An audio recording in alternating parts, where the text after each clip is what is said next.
WhatsApp account বিক্রির কথা শুনেছেন কখনো? হয়তো বা না। গণঅভ্যুত্থানে হত্যা মামলার পলাতক আসামিদের জন্য এমন উদ্যোগ নিয়েছিলেন একজন প্রতারক। চড়া মূল্যে বিক্রিও করেছেন ৩৯৬টি অ্যাকাউন্ট। তবে শেষ রক্ষা হলো না। বিস্তারিত জানাচ্ছেন নিবিড় সাহা। মোবাইল সিম ব্যবহার করে অপকর্ম করলে থেকে যায় ধরা পড়ার সম্ভাবনা। লোকেশন ট্র্যাক করে অপরাধীকে আটক করতে পারে আইন শৃঙ্খলা রক্ষাকারী বাহিনী।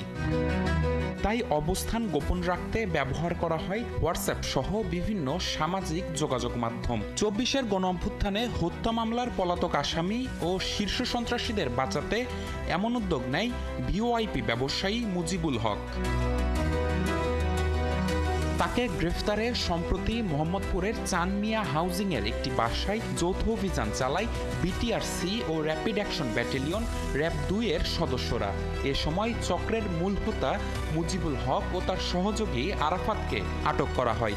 জব্দ করা হয় ৫টি বায়োমেট্রিক ডিভাইস, ৩৯৬টি সিম কার্ড সহ কয়েকটি ল্যাপটপ ও মোবাইল ফোন। বাংলাদেশে যে সকল মোবাইল অপারেটর রয়েছেন সেই বিভিন্ন মোবাইল অপারেটরের সিমগুলোর এগেনস্টে তারা হোয়াটসঅ্যাপ ইনস্টল করে বিক্রি করতো।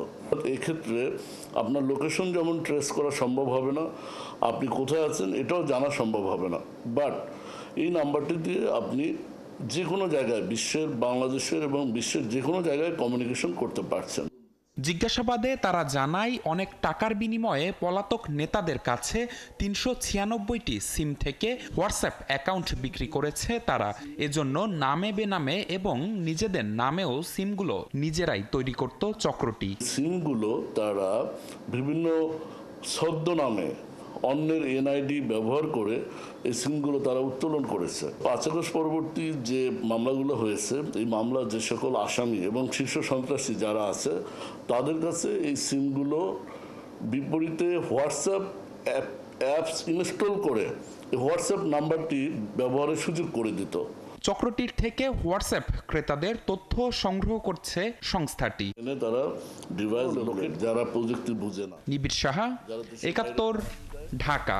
হ্যাঁ।